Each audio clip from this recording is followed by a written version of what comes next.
Let's not go through with this marriage. When I said that, Dad looked baffled. Wait, what? We were just having a nice conversation. What's bothering you? I'm stunned by Dad's response. Dad, didn't you notice anything? I thought he would have realized who that guy really was. My name's Krista. I'm a 24-year-old office worker. I live at home with my parents. Dad works for a pharmaceutical company and Mom is a homemaker. Dad doesn't make sales trips to hospitals anymore like he used to, but if invited to golf, he's more than happy to go. Last week at a golf event, Dad got into a conversation with Mr. Hallman, the CEO and chief of a private hospital, and they talked about their kids. Mr. Hallman has a second son named Ronnie who's 44 and still single. Despite coming from a family of doctors, Ronnie isn't one. He works in game development from home. How about setting up a date between our kids? Mr. Hallman suggested. Dad was hesitant. He thought about refusing because Ronnie and I have a considerable age gap. But Mr. Holman insisted. Age doesn't matter once you're an adult. Eventually, Dad caved in, and it was decided that I would meet Ronnie. So will you at least meet him? I really don't want to meet a stranger. He's from a good family. It should be fine. Despite my reluctance, Dad looked concerned. The truth is, for the past year, I've been stalked by someone suspicious, and recently, underwear from my yard got stolen. I felt in danger and had just reported it to the police. Both Dad and I were hoping to drop the subject, but Mr. Hallman was incredibly persistent. Let's do it as soon as possible, he pushed, and before I knew it, I was meeting Ronnie the following Friday evening. The venue was a renowned restaurant known for its exquisite cuisine. Since Mr. Hallman was busy during the day, it was going to be a dinner meeting. Dad and I were meeting Ronnie and Mr. Hallman. On the day, Ronnie looked much younger than his 44 years. He wasn't necessarily handsome, but he seemed clean-cut. His conversation was solid, making it hard to believe he was still single. Isn't it just that you have high standards, and that's why you're not married, Mr. Ronnie? Dad also joked about it. Ronnie isn't usually so talkative or well-groomed. He's making an effort for Miss Krista. Mr. Hallman replied with a wry smile, and Ronnie also smiled shyly. I was surprised when Dad told me.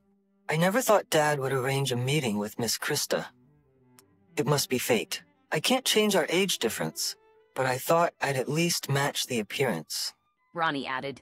Something felt off. I realized both Mr. Hallman and Ronnie were discussing everything as if the marriage was already decided.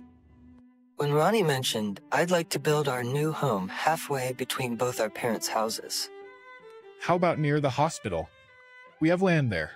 Both Dad and I awkwardly smiled, not knowing what to do. Here, Krista, offer Mr. Ronnie some more drinks. Dad tried to steer the conversation by offering Ronnie a drink.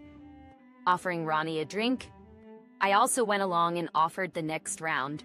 So, Mr. Hallman, you were saying last week that you got a new golf driver. How's it treating you? Oh, it's fantastic. I'll lend it to you sometime. Dad's strategy worked like a charm. Mr. Hallman and Dad started getting into a conversation about golf. They often shared golf equipment, it seemed. Just then, I got a direct approach from Ronnie. Krista, thank you for today. I'm happy you decided to marry me. What? I was stunned and questioned what he said. He suddenly got way too familiar. Unbelievable. I haven't decided to marry anyone, let alone him. He doesn't seem like a bad guy, but I've just met him and have no romantic feelings. Ronnie didn't notice my discomfort. He seemed pretty tipsy and looked at me with ulterior motives. How about we go to the beach next time? Sorry, what? I couldn't hear you. I pretended not to hear him, but I heard him loud and clear, right as I was pondering what to do next. What do you like to do, Miss Krista? Do you also play golf with your dad? A cheerful and tipsy Mr. Hallman started talking to me. Saved by the bell. Ah, I actually enjoy going for walks by myself. I dodged Ronnie's question and changed the subject. The suspicious person who had been following me hasn't been caught, and I haven't been able to go for walks lately, but any other topic is fine at this point. You don't seem sunburned for someone who enjoys walks. Elderly men sure know how to make a comment that gets under your skin. I wear a hat, I replied, smiling. Is that? That's stylish. Mr. Hallman had no idea I was annoyed. Krista loves hats. She has quite a collection. My dad chimed in during the conversation. I took this as a perfect moment to pick up my silverware. Just then, a delicious-looking fish dish was served. I decided to focus on my meal to distract myself. What's the name of that green hat Krista has? Darn it, I can't remember. Apparently, Dad can't remember the name of my hat. Come on, if you're getting old, what does that make me? My apologies. That was a slip of the tongue. Both men laughed and then turned to me. Krista, what was the name of that hat again? I forget. Just as they asked, I had just put food in my mouth. I was rushing to swallow when That's a newsboy cap, right? Green really suits Krista. Ronnie answered for some reason. What? How does he know? We just met. I almost choked on my food. Could this guy be... Yes, a newsboy cap. I can never remember it, but it suits her so well. She looks adorable. Mr. Hallman didn't seem bothered. A newsboy cap? Never heard of it. Women's fashion is complicated. I'm good with medical terms, though. You're impressive, Mr. Hallman. Dad, you might know it as a hunting cap. The conversation continued, but my mind went blank. All I wanted was to escape from this place as soon as possible. I've got to call the police. I put on a smile, suppressing my inner turmoil as I get through the arranged meeting. As soon as I see Mr. Hallman and Ronnie get into a taxi, I let out a huge sigh of relief. Krista, are you tired? Dad, a bit tipsy, smiles at me. The forced smile I've been wearing vanishes and I become serious. Dad, let's definitely say no to this marriage. My straightforwardness leaves Dad puzzled. Wait, you were just having a good time chatting. What's wrong? Is it his age? He was a decent guy, wasn't he? Didn't you like him, Krista? I'm surprised at Dad's words. Dad, didn't you notice anything? I assumed Dad had also figured out who that man really was. Notice what? The hat, the cap. Don't you find that odd? Huh? You mean Ronnie knowing the name of the hat? He's young. It's not strange for him to know. Frustrated, I explain again. How did he know the name of my favorite hat when he was told it's green? How could he say it looks good on me when we've just met?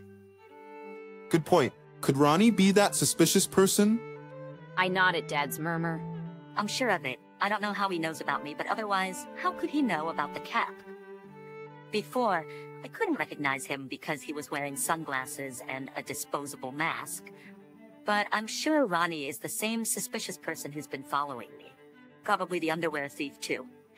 As soon as I say this, Dad exclaims, That makes sense. I thought something was off. Dad, you didn't notice until now.